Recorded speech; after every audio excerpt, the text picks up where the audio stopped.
But this all did start last year, right around this time at a Nicki Minaj concert. She calls me on her personal number, and she's like, "I'm so sorry to be calling you on my personal number, but it was bothering me." Like, you know, like so when things are just in the back of your mind, it's bothering me. And I re-looked at your whatever blood test, what the fuck, and you do have an infection. At that point, I think I decided 8 or 9 days in I was gonna stop taking it. I was like, you have me fucked up, I'm not taking this, like something's wrong. We go to the ER, we went to a really bad hospital here in San Diego. I went to it once, never again. Fucking hate. Should I say the hospital? Tri-City. Yeah. Did you? Yeah, it was bad.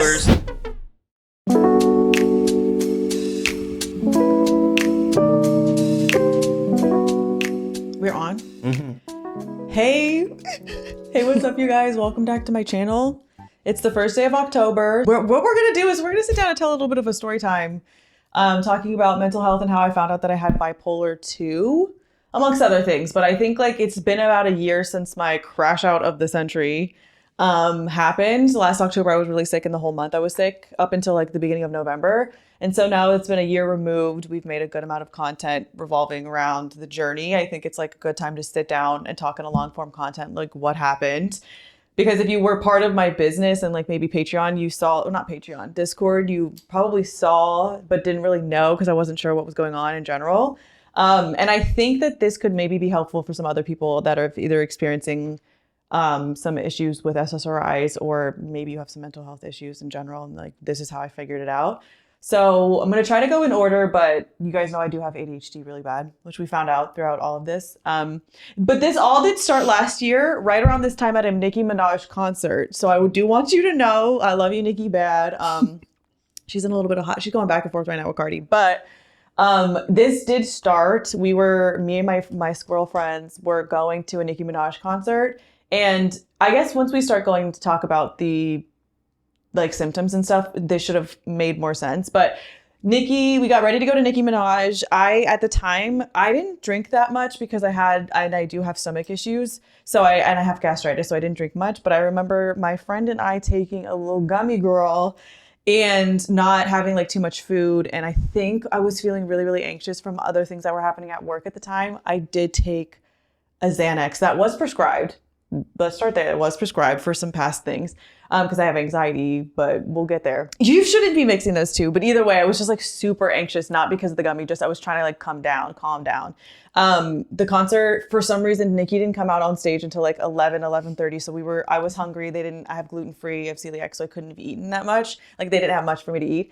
And I think we left there at like 2 a.m. or something ridiculous. Mm-hmm. And my thing is, if I do not go to bed by a certain time, which I do struggle to get to bed.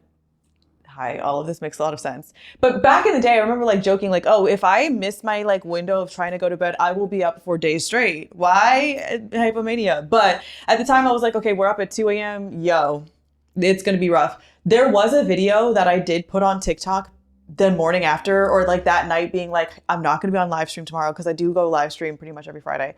Sometimes when things are crazy, we don't. But I was like, I can't be on live tomorrow because I just knew I was going to be on one. And I was still feeling like this super anxious, like, I wouldn't say high, but it's like an anxious high, I would say, like, especially because with whatever. So the next Friday, the concert was on a Thursday, and the next Friday, didn't go to, I don't know if I went to work. I think I stayed home because I didn't sleep well. I was crashing out. Like, I think I told...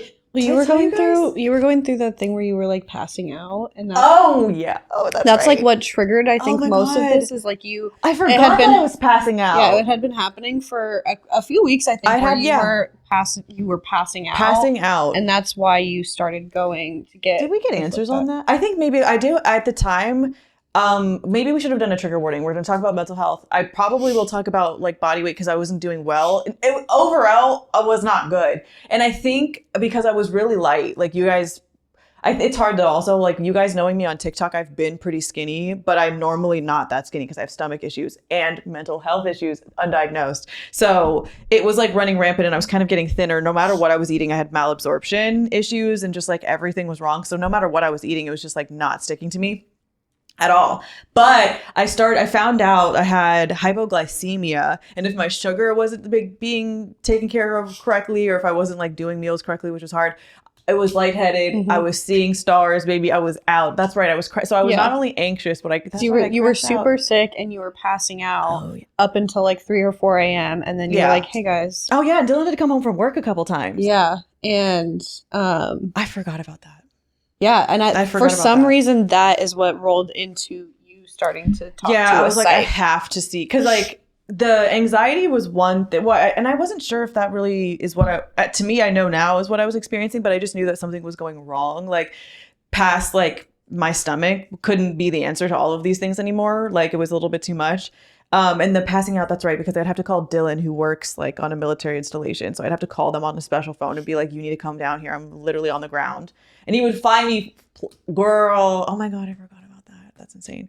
So I was like, okay, I did like a telemed with whoever I could find on my online, like in the middle of like a panic attack. We will be inserting pictures and stuff too. I have a video of me like silently crying, like trying to log in and everything.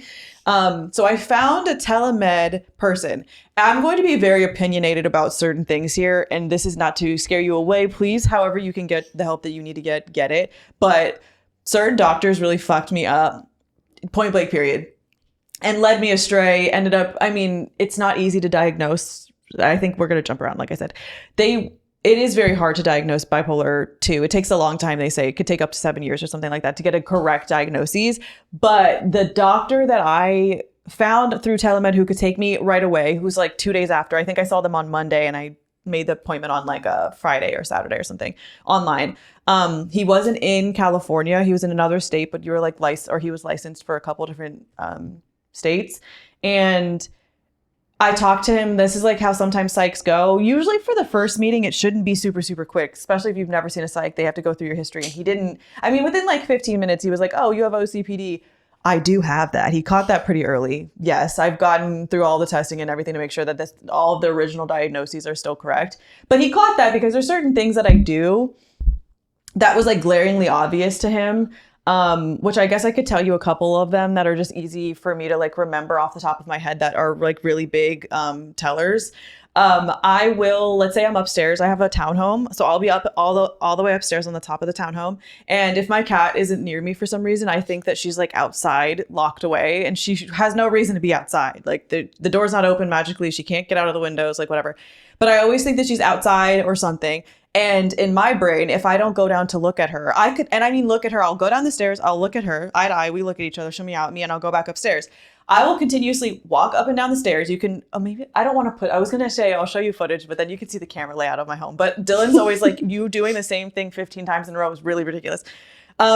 But I would think like if I don't go to do this, then something bad happens. Whether the house is catching on fire or a burglar is going to come in and break it, or she's got a broken paw or something. Like it's always something bad is going to happen if I don't go do the thing that my brain is telling me to do, right? So, and he was explaining that to me as like OCPD. I don't know the difference between OCD and OCPD, but that's the one I have. So I was explaining him those kind of things really make me anxious. Or I mean, like I'll have a video of me recording, closing or locking a door or turning like a thing off or unplugging something, and I don't believe the video. And I'm like, oh, all these terrible things are gonna happen. Like they're really like compulsory thoughts that not just like pop up in your brain, but like I have to follow them and do them or something terrible is gonna happen. So I was explaining that to him.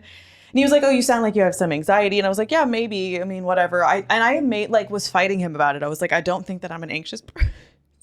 Like, you're lying, whatever. He's like, you don't, and I don't sleep well, but we didn't drill down on the sleep. I had always said that I had trouble sleeping because I always have.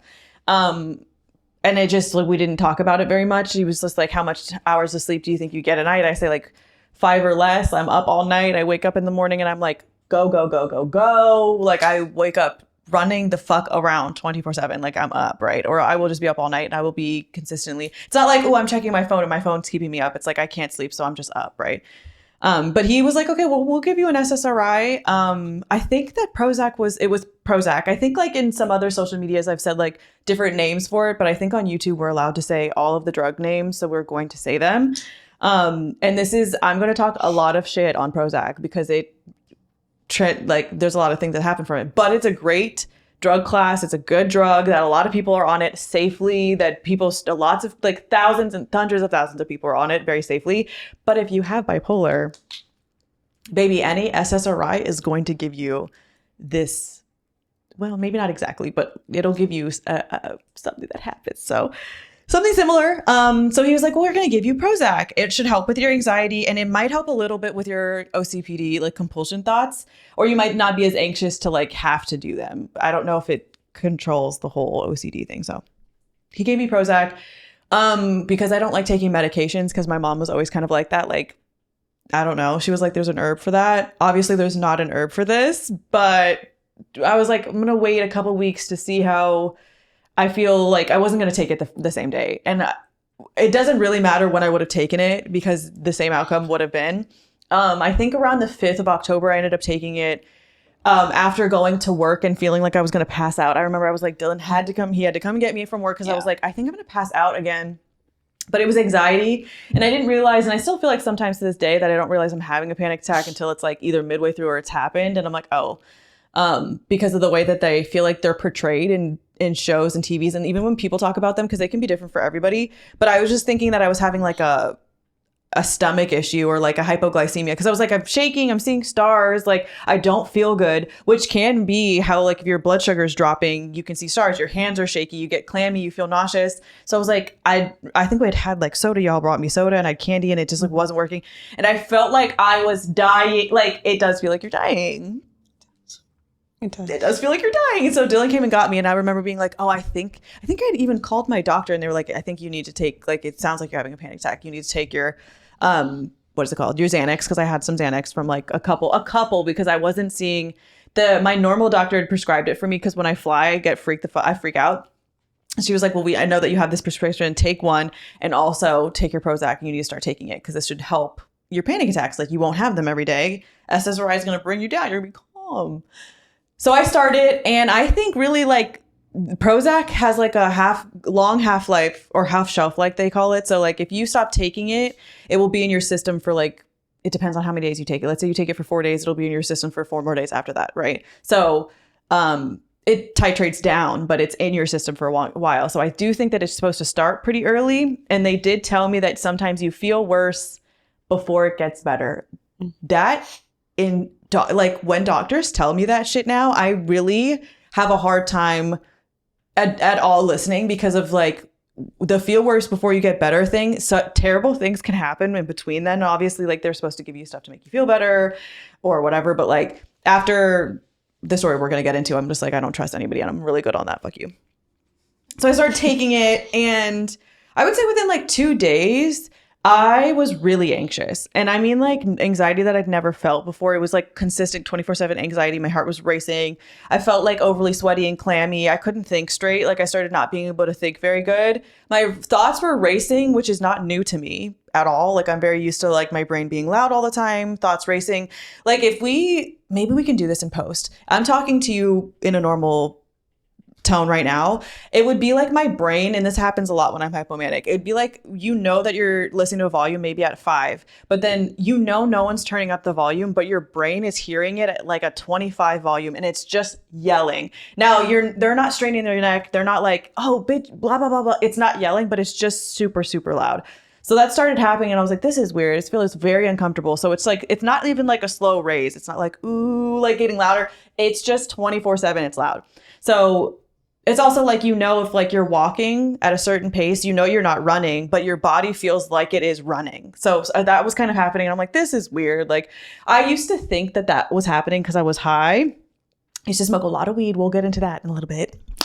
And I was like, oh, maybe that's just like a side effect of like the high, like it's like that. But at this time when I was trying the Prozac, I think when I started not feeling good, I stopped smoking, because one of the times that I was like anxious during the nighttime when I woke up with Prozac, I think it was like the first night or second night, it gave me such a big panic attack. So I was like, I'm good. I'm chilling. I can't be mixing 2 medications at the same time. And that was the first time that I actually like fully came off of weed that month, but it was like a forced like thing. And I also was so sick that I didn't notice like anything else that was going on with the coming off of it. So I started noticing that it was like everything was getting very, very loud, and everything was very uncomfortable mentally, and my heart was racing. Like I said, I was like my hands were just like shaking, and it was like day 2, and I was like, that's weird. I don't know if that's when I stopped going to work. It was pretty early. It was pretty early. I think the first few days of you taking it, I don't think you came. No, I think after you started taking it, even after you, like, the night after the Nicki Minaj concert, even after that, I didn't come in. I didn't think you really came in. Maybe that day that you thought you were going to pass out, and then I don't think you came after that because you came to work and it wasn't feeling any better. No. And I think you started taking it very closely after that because that happened on a Friday. And I took it. I think you came in on Monday, and I don't know if you came No. And I remember, I think I tried to come in like one of the weekends, but and Dylan was playing me this, like, it was what are those, like, sound wave feeling like white noise? It was called Space Nebula, and it had like a really calm, like, whatever, hertz or whatever. And I was trying to calm myself down and breathe, but like I couldn't even drive, if that makes sense, because I felt out of body. That's the best way to experience it. Out of body, anxious, like I couldn't see. I was standing up and I felt like everything was spinning. And obviously I wasn't drunk or high. I was just like spiraling, literally, like, but standing. And I remember like trying to like be like, oh, well, it's just the medication. They said you'll feel worse before you get better. And then I called the doctor on one of the days because I was crashing out, and we had a worse crash out, but I was crashing out. And the doctor was like, oh, you'll be okay. Here's some hydroxyzine, which now I do like this drug. I appreciate hydroxyzine. It has a place, and it's my little pill case repertoire. I should have brought that. It's fine. I could talk about it. I guess I don't need to show you my pills, but y'all know the little case I carry them in. He gave me hydroxyzine. He said, take this. It'll help the anxiety. And it might have if I didn't have bipolar 2 and I wasn't fully spinning into real, genuine mania. Because I have bipolar 2, you experience hypomania, and like I have mixed depressive states, which we can talk about later. But I've never experienced full-blown mania before, which is very different, and it's extremely scary. And I mean, he didn't know, but he also didn't ask any like good leading questions that would have got us there. My psych immediately was like, okay, so if you would have told me that, the new one that I have, she's like, if I would have seen you after starting Prozac and seen this happening, especially because my speech is very fast. Normally, I am very disjointed. I wonder if that's my pickup. I'm going. So he tells me to keep taking it. I think the same day that he tells me to keep taking it, maybe the next day, I don't know. This happens within like 5 or 6 days that I start taking it, and I go to the hospital for the first time. Dylan, this is where he comes in. He's here the whole time, like trying to help me out on the adjustment, because they're like, oh, this is normal, whatever. He comes home from work one day, and I remember I was like sweating profusely. I was shaking like violently. I was crying, and I'm not like necessarily a crier in general. I don't cry often, but I was like crying on and off all day, but like cry yelling. Like he comes home from work, I think it was like 6 or 7, and I remember this, but not well. I just remember feeling very much not good, and I was trying to like pacify. I was taking lots of showers and baths because that's what like Reddit had said, like to calm your heart or your nerves down or whatever. But I was very sick, and I just remember feeling like something was very wrong, but like couldn't even vocalize what was happening because it was so out of body. And I remember Dylan saying to his aunt, because he called his aunt who was a doctor, and she's in New York though, and we're in California, so she was trying to help. And it was like after times where I could call my doctor, so she was trying to help. He's like, we've been together for 12 years. At the time, it was 11. He told her on the phone, I've never seen her ever like this, and I'm very worried. Like I was, and you can hear me in the background, baby, screaming, yelling. On the ground. I was on the ground. When you say screaming, throwing up, rolling around, I wasn't throwing up, but I was on the ground like baby. I was clutching onto things. I was moving around. I was like, it was erratic, weird behavior. So she was like, well, I mean that you called your doctor and they told you to keep taking them. She was like, here's some other things that you could try to get her to calm down, like some Unisom or like B12 tabs and something to calm, like that should. At this time, we still didn't know we were bipolar. Those things would have probably helped calm multiple people down. She was like, you can't. I also couldn't. Some of the pills that I was taking at the time, I couldn't take with the Xanax for, I don't remember what was the reason, or maybe I had been out of my prescription and she can't prescribe those to me. So she was like, we just have to ride it out tonight. And I remember waking up that night and I thought I was going to die. I know that sounds really dramatic, but we were slipping into what is that called? Serotonin syndrome. And I didn't know it, but I was just like, I'm so sick. I was so sweaty, but I was like, you know, when you feel like when you have a flu and you're like shaking, but you're hot and you're like super cold. So I was like, I'd slept on like towels and I couldn't sleep. I was like, as soon as I fall asleep, I would be like shaken awake. And I just felt like I was literally dying. My heart was like stopping. Come to find out it was murmuring. So it was racing. It just felt like very not good. The next day we ended up in the ER because I was like, it's not good. Whatever it is, maybe mentally and or in body, I was so fucked up. But I think it actually was the next night because he went to work and we was like, well, you know, your aunt's, it was weird. For some reason was it that night we went to the ER actually? We ended up going at like 3 a.m. or something. It might have actually been that night that I couldn't sleep and I was like shaking violently. We go to the ER. We went to a really bad hospital here in San Diego. I went to it once, never again. Fucking hate. Should I say the hospital? Tri-City. Yeah. Did you? Yeah, it was bad. So bad. It was a bad hospital. The ERs. It was, well, yeah, the ER. I've never experienced a normal hospital. I go in, they do the normal intake, which is like body, your height, weight, your blood pressure, whatever. And I think at the time, which we don't need to put the pictures in, but I did tell you like the trigger. I was 105 fucking pounds, unwell. I'm 5'5", unwell bitch, skinny as fuck. And I go in. We'll put the picture of the heart, my heart, whatever. It was like 160 something over like 120 something. And he's like, how old are you again? And he's looking at me. He's like, this is like of a patient that's like obese, 80 or 70 years old, is about to have a heart attack. What the fuck's going on? And I was telling them, I was like, I just started this new medication. Nothing else has changed. It's just the Prozac. Why no one? This is where it gets disappointing because I saw the doctor so many times and no one connected the dots until I saw a psych that was like, this is what SSRIs do to bipolar people. And it took, I got like a $10,000 multiple medical, but like, cause we were in the hospital in and out a lot because my heart started getting really bad.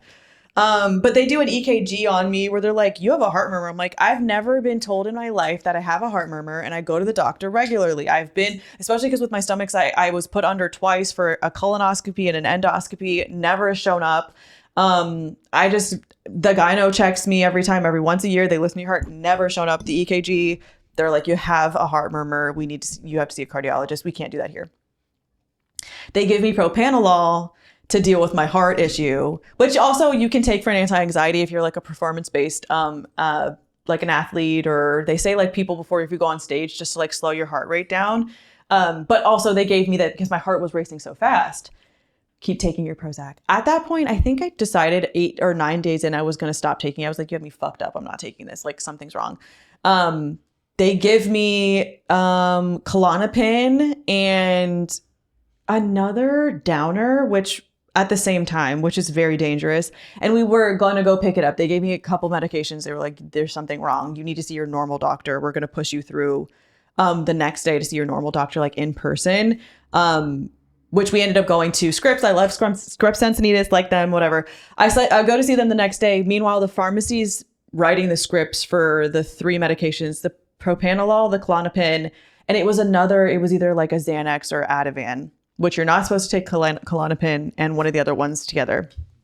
I don't know because I never had to go pick it up because the pharmacy was like, so you could die taking these. We cannot fill these all at the same time, which I guess that's what pharmacists do. Like they know how all the interactions happen. And granted, the hospital was just trying to slow down my heart because it was beating irregularly due to the propranolol or due to the Prozac, and then calm my heart. Oh, it was a blood pressure medicine. Oh. I can't remember because my blood pressure was so high. And also my diet is very clean. I eat gluten-free and low FODMAP and pretty much, we eat like, I'm going to go have nachos after this. And I would say that's unhealthy, but like I eat pretty clean, especially at the time. Like there was nothing wrong with my blood pressure. Also before that, I'd never had issues. So it was a blood pressure medication that they were like, we can't give you all of this. So they were going back and forth with the doctors being like, we can't. And also at this point now, when I go to my doctor with like I have a pill bag worth of random meds that I've been given. I have the EKG sheet that they printed out at the hospital, and I go in there and they do blood tests for me. My doctor, I can't remember who brought up the serotonin syndrome first. I know that I had to push for the test because she said she'd never called for it before. And the testing was very weird. I had to it's actually gross. I feel like you were in the ER when you got the testing. I remember the second or third time. Yeah. Because I remember there had been like some weird instance and you were like in that like back tent situation. The tent situation was so I feel like I don't know. They didn't call it that. Maybe they did because within 2 weeks we'd been in the hospital 3 times and I saw my doctor like 5 or 6 times in and out. We kept going because she was like, we're going to figure this out, which I did appreciate my doctor for trying really, really hard to see what it was. But you're right. So we went in, they did blood work. And I feel like at that time, when you're No, wait, you know who called SSRI syndrome? Your AI. The AI, which people are going to be pissed about. Yeah. You have to listen. Okay, so during all of this time, I'm putting all of my, and don't go strictly by AI, but I'm going in and out of the doctors. I'm sending pictures of the blood work and like the EKG and all of the things in. And it's like, that's whatever the points are on these like blood works and whatever, it's contingent or whatever. It's like similar to whatever the word is, serotonin syndrome. You need to push to have this act. And it also called, now that you bring that up, it also called that I had a blood infection. Oh yeah, you had a blood infection. Yeah. And so that my doctor's like, you don't have an infection. Now I'm getting like, my neck hurts. You don't have an infection. And we're like, okay. I mean, I'm not making this up, but like, she's like, oh, you know, those things can be wrong. I'm like, fine. A week goes past with all of those things. I end up in the ER again. Same thing. Fucking EKGs, like not normal. They're going to push me through to a cardiologist, but those take a while. Like they're actually booked out. I go back with my friend, Paulina, whose boyfriend is a doctor. And he was like, these things are not normal either. You do actually have an infection, but because I'm not your doctor and like, you need to get seen, like whatever. I'm pushing. I'm like, cause now I've had blood work done like 15 different times. Like I have all of these like marks on my arms or all these things. They order a heart monitor for me because they were like, maybe there's just something, this propanolol is like bringing out this weird thing in your heart that you didn't know about, right? Not the propanolol, the Prozac. So I'm on propanolol, which is the heart medicine.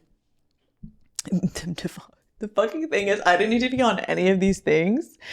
It was just the Prozac. So I'd stopped it, but because of the long shelf life or whatever, it was in my system for like 3 weeks after I'd stopped taking it. That was causing still all of these heart things. Paulina drove me to the doctor because Dylan was at work and he couldn't, because he'd taken so much time off, he couldn't like take another or whatever. And so Paulina takes me to the doctor. She's like pushing, you do need to, because you can't, like if you refuse tests, like you can't ask and ask and ask. Like I have insurance, thank you through Dylan. They have to give you a reason why that they are saying no to certain testing. And at this point, I'd been in and out of the hospital a bunch. The hospital was like, actually, there's no reason not to, because we've done a test that we can do. And it's like, the hospital can help you if you're dying, right? The ER, I mean. And like my blood pressure was high, but they'd already bring me something to bring me down. They'd given me a thing at home to test my blood pressure multiple times a day so they could track it. It was coming down or whatever. Paulina was like, you need to give us in writing why you're refusing this. If her insurance is refusing it, that's fine. She will pay out of pocket. She's like advocating for me. And she's like, and she has an infection. They tried saying that it was a kidney stone. It fucking wasn't a kidney stone. I actually just had an infection. I don't know where that came from. It come from the Prozac? From the SSRI? From the SSRI? I don't know, but maybe from the first time I went to the hospital or something. Maybe. I don't know.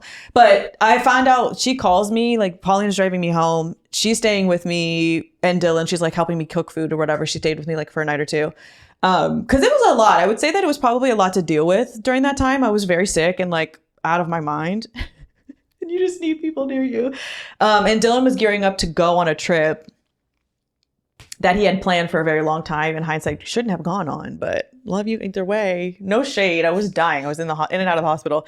But he had a trip with one of his best friends who, I don't know if his wife was pregnant at the time. So it was right before she was going to give birth. And like, it was going to be the last time they could see each other for a while. But, and we, the doctors were like, it's not a serotonin syndrome. You'll be fine. Like, you just need to let this drug run its course and the Prozac in my system, and we're going to get you tested from like a stress test. At this point, I think I did have the heart monitor on my chest that was on for 2 or 3 weeks. I can't remember how long it was, either 2 weeks or a month. So it was gathering data, and it was like, they said the heart monitor, if there was anything bad or irregular, it was like they could call the hospital and the ambulance would literally just come and get you. So it's like, if anything weird was going to happen, somebody would have had me together. The ambulance would have been there. Paulina is driving me back. We're in the line. The lady is still saying that I don't have an infection. We're in the line to pick up whatever prescription I'd gotten at that point. I don't remember what the fuck it was. And she calls me on like, it's like a 757 number, which, wait, maybe I shouldn't say that. It doesn't matter. She calls me on her personal number. And I'm like, oh, I pick it up because it looks like it's my hometown. So I thought it was one of my family members calling to check on me. And she's like, I'm so sorry to be calling you on my personal number, but it was bothering me. Like, you know, like, so when things are just in the back of your mind, it's bothering me. And I re-looked at your whatever blood test, the fuck, and you do have an infection, blah, blah, blah. I'm sending the antibiotics right now. And I'm like, I told you that a week ago because my fucking AI told me that these levels say that you have an infection. And like, y'all didn't want to believe me because we said it was AI, but I was like, also, I'm not making this up. And I could tell, like, yes, I was sick, but I was like, there's like a weird pain in my, like, where like your liver is. It was trying to like process some shit or something. So I pick up my antibiotics. This whole time, I remember struggling to eat so bad because I'm so sick. I was like manic. Let me tell you, during this time, I'm going over the fact that I was actually genuinely so manic.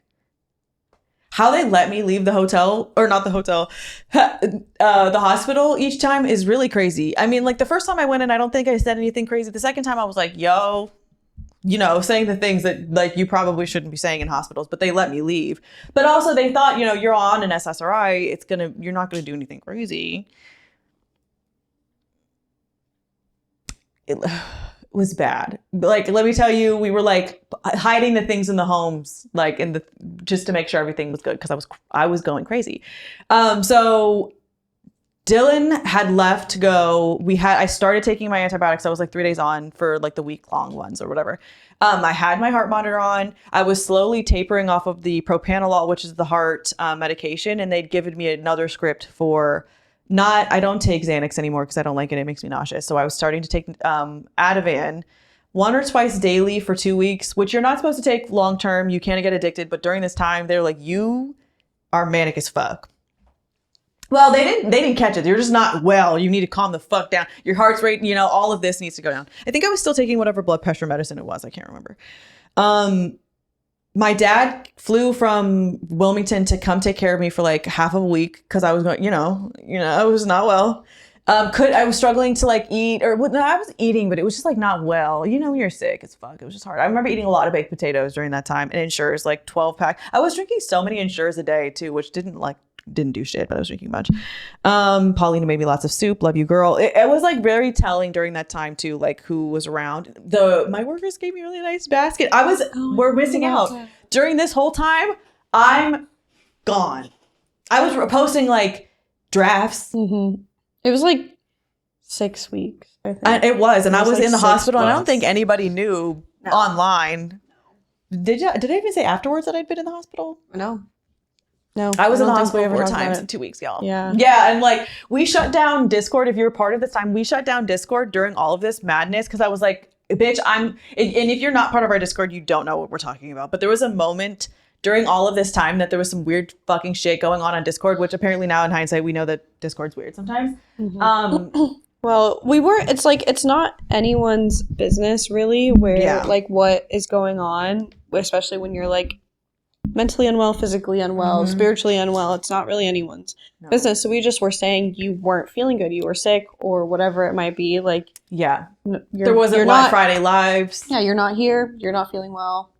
But it was a long time. It was like 6 weeks, but we were still like doing our best. But it's hard because we can make all of the things that we sell, and I'm the only one that makes the oils. Yeah. So orders were getting kind of behind. But you know what I did? I feel like during that time, like people really were still ordering. People were still ordering, super supportive. Being supportive. And we would like bring stuff to your house. So you would like make some stuff at home, and then we would like bring it back over when you were feeling like okay enough. I think it was probably once the Prozac was like wearing off. It was wearing off a little bit better, and you had the antibiotics, and you were starting to get better. Well, that was like on top of it. I think there was a large portion of that with having the first blood test that I took at the first hospital, and then I had 3 or 4 more hospital stays over like 2 weeks. The infection was getting worse. So whatever was happening mentally probably was not any better with the chills and the body aches and stuff with an infection. It was just getting worse. So it was kind of like I remember I went from like just my bed and the couch for like a month and a half, and it was hard to like stand up or even sit up. I remember like,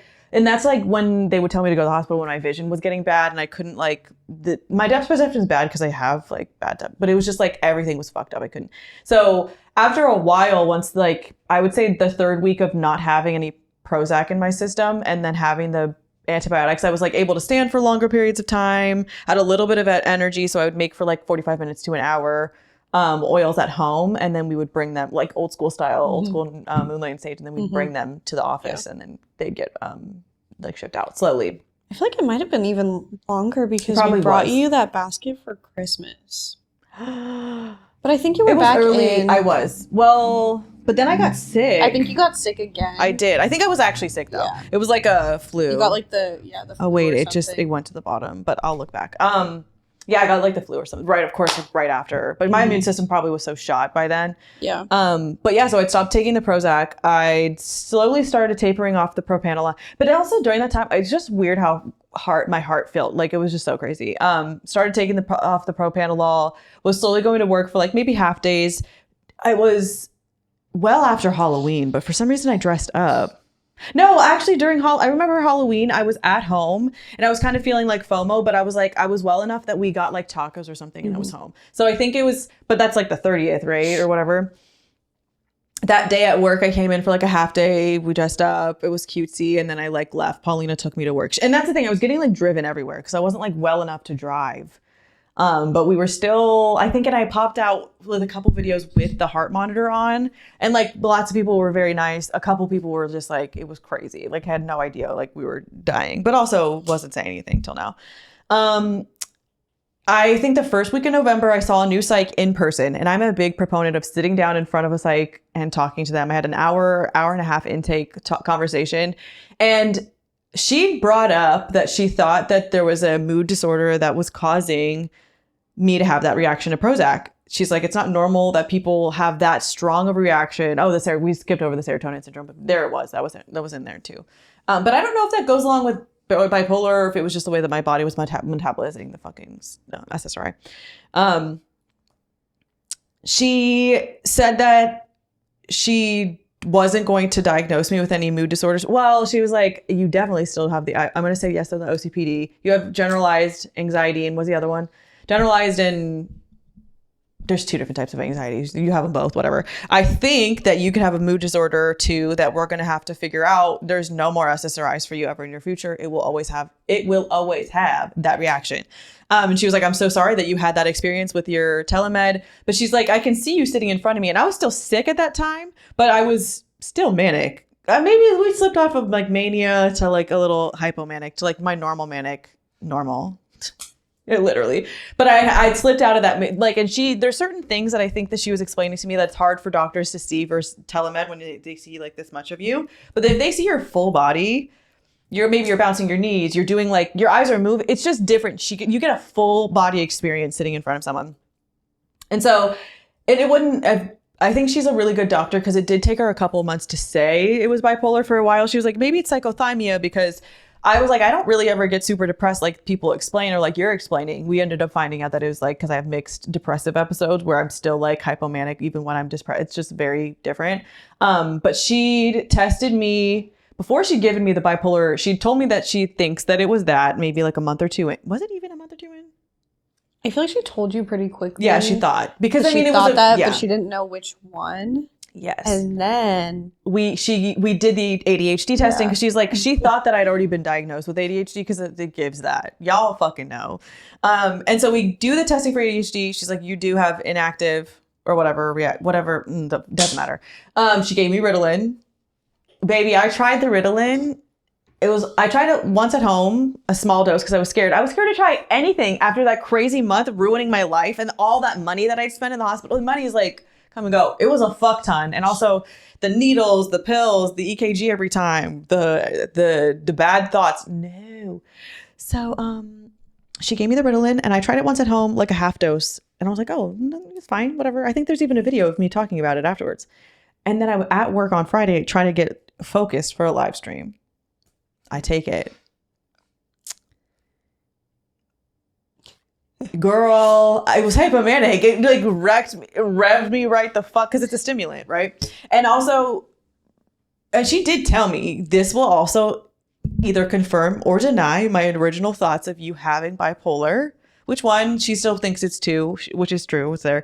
And she for a while, even afterwards, she's like, it could be cyclothymia, which is like bipolar. Like if they'd have 1, 2, 3 is like not the way it works, but it would be underneath bipolar 2. It's a mood disorder, cyclothymia. It's like not talked about enough. I can't talk about it because I don't have it. But I tell her my experience. I thought I was doing good. Usually when if you have bipolar, you will understand that when you are manic, you think you're fine. Baby, it's normal. Alyssa writes down in her notebook, medicine not working. Not working.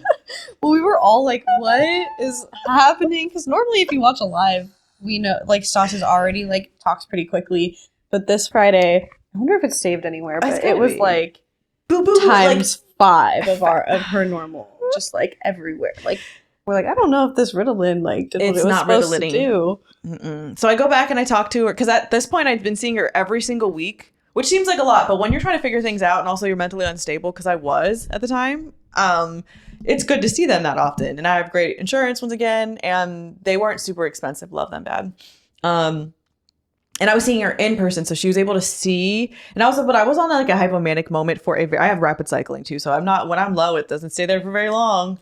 So she was just seeing it in real life, and she was like, so that does explain a little bit more than we were thinking.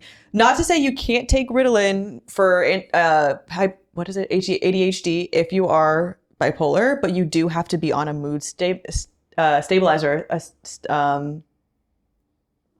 Why am I blanking? Mood stabilizer? Mm-hmm. No, the SSRI is like the scary one that you would need to be, or an antipsychotic. So mood stabilizations and antipsychotics are different, but when we either way, we fall into taking both with bipolar. So she was like, keep on, don't like throw away your prescription, because you could take it. It's going to make you more manic, which people like to be manic usually when you're bipolar, unless it can be very damaging though. We could talk about stigmas and stuff later, but I have the type that's very like, I have a lot of ideas. I'm going to spend a shit ton of money. I'm not like making like stupid, not necessarily rash decisions. Like I'm not going to think, I don't have like the grandiose and the thoughts of like, I could get away with doing anything I could do, but I'll say like, maybe think like, it's always like embarrassing. You think back and you're like, why the fuck did I say or do that? Or like, what's happening? Or the amount of money. Y'all seen the hauls.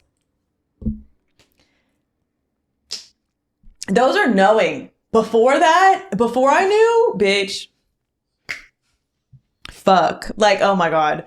So yeah, we started playing around with the idea of a mood stabilizer, but I was also scared, and an antipsychotic, and we also got the Seroquel. We talk about all of that, which, whatever. I don't know where Seroquel falls, but that's for sleep, because I don't sleep well. I don't sleep at all. I wake up a shit ton. That's why we wear this. I mean, this is good for my like steps and the workouts and everything, but it tells you how many times you wake up. And girl, on a good night when I'm sleeping 15 to 20 times. Like last night I counted, it was 15 times I woke up. Not normal. So I also was like really scared and nervous to take the antipsychotics because of there's a lot that comes with antipsychotics. Like they're really hard on your body, but also being manic is hard on your brain and body too. So you have to figure it out. I picked up almost all of them you can get. Abilify, Lamictal, Latuda, Seroquel. Oh, what is the one that starts with an O they give you at the hospital that push you fucking down? Have her. But you just don't take it for a long time, because it's like the weight gain happens most antipsychotics, the weight gain's like, it's a normal thing, which is great. It's terrible. But also at the same time, I was really underweight at the time. So I also stopped smoking weed throughout the middle of like I don't remember what month that was. It was in the spring. Sometimes you said May, March? Been a few months. It's been a good amount of time. It was in the spring. I just remember, because I remember like I don't have psychotic features with my bipolar. I have bipolar 2, and I don't normally have psychotic features. Weed will push you there. I think weed on a normal person could give you psychotic features. I was under like a really big stress. It was right before my birth mom came into town. I can't remember, springtime. And I started having psychotic, and as a psychic, we're not like, ooh, there's like, I'm thinking like, do. No, I was seeing things. Like actually, and it wasn't spirit. It was like things like I would see my cat, and this is what got me. I'll tell you, this is a good story, because I was super, super stressed out, and I was still smoking. I was like pacifying. That's what like people do that in general, but I was like pacifying, like, oh, I'm anxious, I'm going to smoke, or blah, blah, blah. I can't sleep, I'm going to smoke. But you only sleep for a little bit, whatever. I was seeing my psych, and I was very, very open about how much I was picking up, how much I was smoking a day. It was like consistently all day. And I do think that was fucking with my stomach to a good amount too. I will say, I do think It was fucking my stomach up. Gigi says there's that thing. There's a thing. I forget what it's called. It's like cannabinoid something syndrome, where if you're a long-term heavy smoker, it affects your stomach. It makes you nauseous, and it causes stomach problems. I think that was adding to it. And I was just like, whatever, give a fuck. I remember, so Paulina, my girlfriend came over to, we were going to do something, I don't remember. And she was downstairs, and she, I think at the time didn't have this fucking car out there. She didn't have a cat at the time. She like just loves Luna in general. So she was like downstairs playing with Luna, trying to get her in her lap so you could get biscuits and like hang out. I was like finishing touches on either my makeup or like putting on my perfume or something, grabbing a sock or whatever. And I have like a reading nook in my room. And I had saw Luna come into my room, and usually she would run into my room when people come over, but she loves Paulina, so she doesn't like run away from her. She's a scaredy cat, but like she didn't. But sometimes she just follows me around because she follows me around. So I was like, maybe she's up here because Pauline, I don't know, I'm up here and Paulina's downstairs. I see her like dart behind my bed, and I try to like reach out to call for her to come so I could say goodbye to her, like pet her. Because also, like I said, the OCPD thing, if I don't like see her, touch her or whatever, sometimes I don't believe that she's inside. But I remember seeing her in a place behind the bed that she wouldn't fit, if it makes sense. Like cats are pretty like, they're like nimble, but it wouldn't have made sense for her to be there.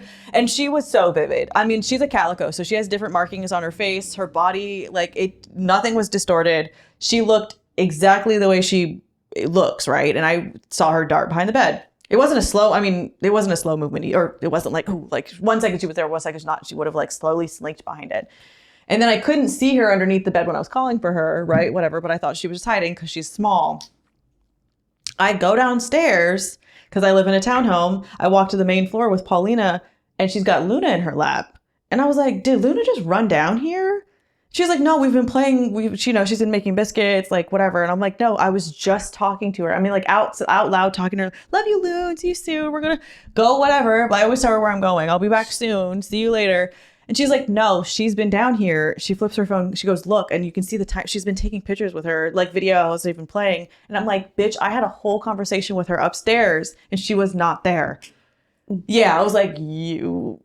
That's scary.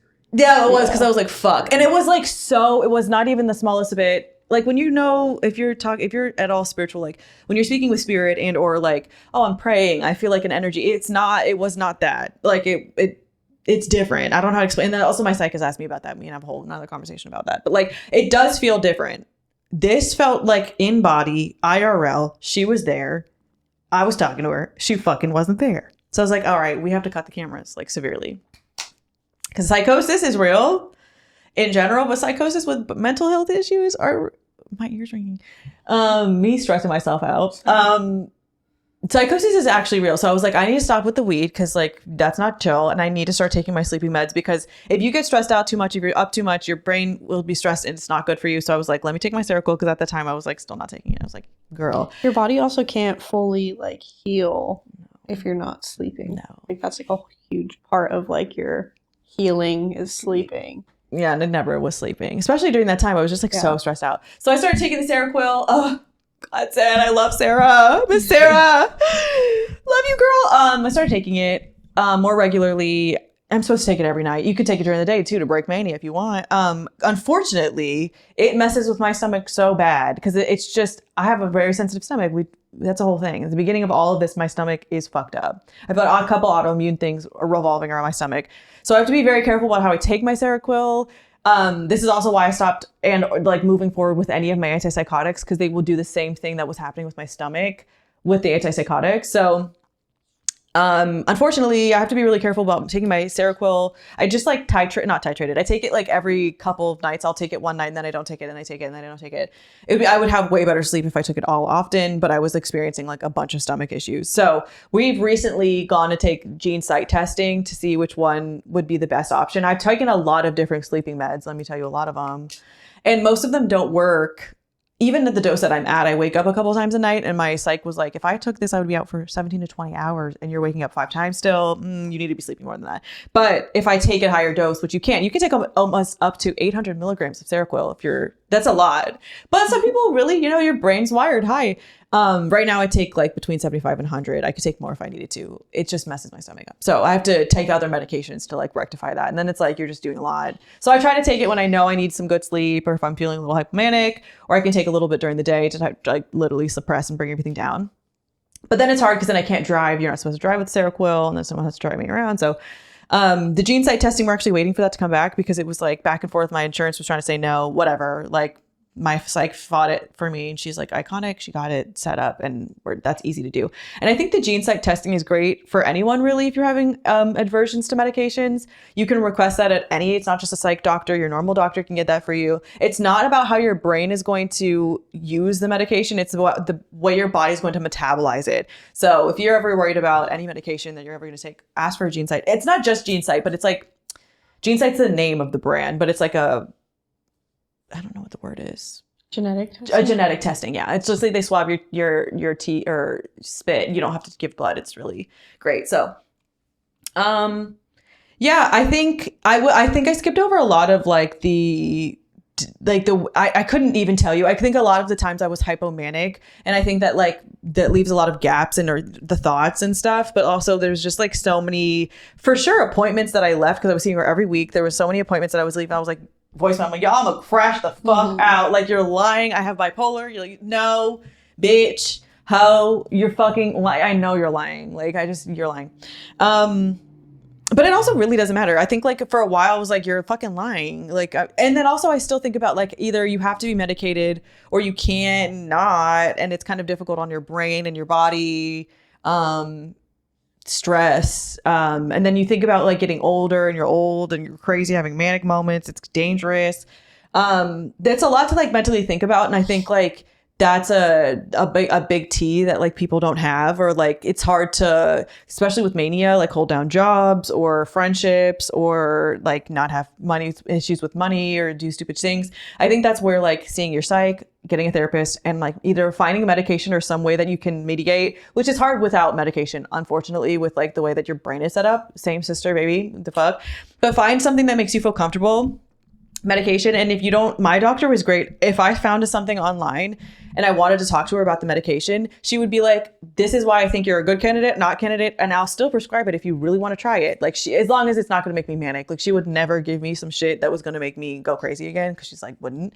But I was talking about non-stimulant ADHD medications, and she's like, I'll give it to you, but I don't think it's not going to work for you, but I'll give it to you. Like, she was very open about letting me try anything. I wanted to try. I was like, Seroquel works for me, but it's messing up my stomach. She gave me like a bunch of other sleeping pills to try. At the end of the day, Seroquel works the best. It's just not good for my stomach. So I think you have to find and or get used to the thought, if you do have a mood disorder, whatever that might be, because I know there's a bunch of different ones. Just being okay with it. And that's however we're going to get there is like its own thing. I find like it's cathartic to talk about it, because the more that you talk about it, so many people are like, babe, same. Yeah. Or that they have something similar. I feel like, because even Miles said earlier, he was like, it's surprising that you just found out a year ago, because I talk about it so often. But I feel like it's important, because then so many people are like, it's like there's a shame and there's a stigma, because or stereotype, because stereotypes start from somewhere, right? Not everybody that has like bipolar and or mood disorders, it makes you violent. But if you are violent, that doesn't mean that it's your fault. But you do need therapy, your medication, and things like to stop those things from happening. Whether you're violent or not, it's not great for me to consistently be spending. Actually, my psych often talks to me about whether I have like a cap on like what I can be spending when I'm hypomanic. She's like, if you need to buy yourself a little bag and you're not like out in the streets popping it, then you could be all right, as long as it's not messing with like your bottom line. You need to make sure your rent is paid and you're making sure everything's good. And like, I'm not going to come in here one day and rip everything off the fucking walls and close some things down, because sometimes I'm like, I'm going to do that. And that's crazy, because I have 20 employees that like literally this is their full-time job. So I can't come in here and just decide I'm not doing this anymore. Like, I can't come in here on like a low or a high and be like, but I also have like multiple people. Dylan's very good about catching the signs. My friend Alyssa, she works really closely with me, but she is very good about like, she's seen, and well, she works right next to me. They know when things are going higher. Okay, well, and also I can call my psych at any time, just get her, which has never happened. But like, if I needed someone to call if I was getting a little bit, what's the word? If you were going into psychosis or you're like going to harm yourself and you don't even realize it, there's steps in place. And I think that's important. And I think sometimes it's like embarrassing to be like, okay, well, I'm going to give my husband my psych's number and because you have to sign a thing that says like they can call, granted, you can call the police on anybody, but don't call the police. Please call your mental health advocates, because if you're going through a mental health crisis, sometimes the police are not the best. Sorry, somebody's going to get mad about that. And sometimes going to a mental hospital is really, really hard on you. So if you can catch it a little bit earlier than going, because there's like traumatic things that happen there as well. Like if you can catch like you slipping before you're off the slippery slope, then that's great. And they also can put in like things to look out for, next steps to go with, to make sure that you're like good and taken care of. So the diagnosis for me was because of terrible medications and my actions. But yeah, there's like a bunch of them. You have to like by the DCM, you have to meet certain things, like 5 of these and 5 of these on the book of like that mental health book. You have to meet them to get the criteria for bipolar 1 or 2. I just think it's crazy that you got this all happened because you were passing out. Yeah. Because I was passing the fuck out. Yeah. Because that's not even necessarily a thing with bipolar. But I think also I was so stressed out that my body was shutting down. Yeah, but I feel like especially because you have autoimmune issues, if your mental health, like if you're extra anxious or stressed or extra manic and you're not sleeping, your body isn't like healing. It's not like doing what it needs to do so that the body part can be like healthy. And also like I was getting just thinner and thinner, and I was eating and like Paulina would always say that she'd be like, well, I physically am seeing her eat like so much, and it didn't matter. It literally didn't matter because I was hypomanic, which I also brought up to my psych. I was like, do you think that there's any like correlation? Do you think your metabolism actually can speed up? Like if everything else is speeding up, like, and I'm manic for months straight, like, yeah, and my stomach was messed up. And like, if you already have, like you said, autoimmune issues and you're in constant state of stress and anxiety and fight or flight, like your stomach is not, baby, my stomach was fucked. So it's been healing. Even with like normal anxiety, like if you're super anxious, like your stomach's messed up in some way or another. Like you can't eat, or like you're having stomach issues or whatever just from normal anxiety. Yeah. So I will say it's been good. Like y'all have been seeing it. I've been getting more healthy. Also been like, you find other things like your psych and your therapist is going to go over things that'll help you. Exercising is always good for like everything, including anxiety. It's good for people who have mania. They say like you should go out and find like an exercise regime that works for you, helps ground you, get your some of your energy out. I don't know if it gets my energy out, but it's good to do. Like I try to go on my walks. I go up to my Pilates. I just have things that I need to keep my body moving. I'm like, if you're going to have anxiety, I'm going to give you something to race about, bitch. And I go on a walk. But I don't think that's good, but I still do. And then you have like a Rolodex of different medications and things that you can do. Yes, breathing and tapping and whatever the fuck. But for me, those things don't work. They don't. My psych even says that. She's like, that's really sweet that you try to do like the tapping, the box breathing, but if I'm having like a breakdown because I'm manic, it doesn't matter. Yeah. Like you actually need your medication. Stop. There's nothing wrong with being medicated, bitches. Nothing wrong with not being medicated unless you're hurting yourself or others. Then we have to find something. Anything else you think we need to add? I feel like I yapped for a long time. You did it, dude. That was great. Podcast. Yeah. Hey. Well, it could be. Hey, how I found out. How long was that? An hour? Yeah. Oh my god. 57. Oh my god. Thanks for being here. If you were there during the great breakdown of Nicki Minaj, thanks for hanging out because it was crazy 6 weeks. Fuck. But we're gonna have a good October. Hell yeah. It ruined my favorite month. I know. It was like the products and stuff had to be so different, and everything was so. That was like MIA for so long. Me and Alyssa were locked in. Yeah, literally. Tough. It was like just me and Alyssa too at the time. Like emails and people. Like, some people were nice, but some people were not. Like, where the fuck's my shit? Like, oh well, the person that makes it is in the hospital, and you have no idea. Yeah. Well, now they know the details. Yeah. And so now, if you were mean during that time, maybe do some self-reflection. Feel bad. And hey, if you have any mood disorders and you want to say in the comments, you don't even have to say what it is. Be like, I'm with you, girl. Let me know. And I do think this is tea. I didn't bring it up. You can be successful. I have a whole, we're in Forbes. We have got a full successful business. And I think that my psych says it's like my superpower because it's like you can hyperfixate on things. You can really drill down. You have a lot of energy. You're up. Sometimes it's bad, but doesn't mean you have to, your whole life is stopping. Yeah. We have a few team members too. Yeah. No, literally. We're diagnosed. Baddies. They're icons. Bipolar baddie alert. So, bipolar baddie. Like, I need a sweater, but I don't need people to know like that. They already know. If you have any questions, we can do like a smaller part 2. It will present kind of differently, similar and differently for everybody. So if you want to ask about like similar thing, I don't know, whatever questions you want to ask below, I'll feel free. I try to be as open as I can to talk about it because I look online all the time and want to find people talking about this. And you know what I will do? I'll give Miles a couple of people that I like watching who have talked about their bipolar journeys online. I haven't found too many, but there's 2 girls that I really like and they're baddies and they have kids and they were medicated the whole time they had kids and their kids are fine. So that's another thing too. Yeah.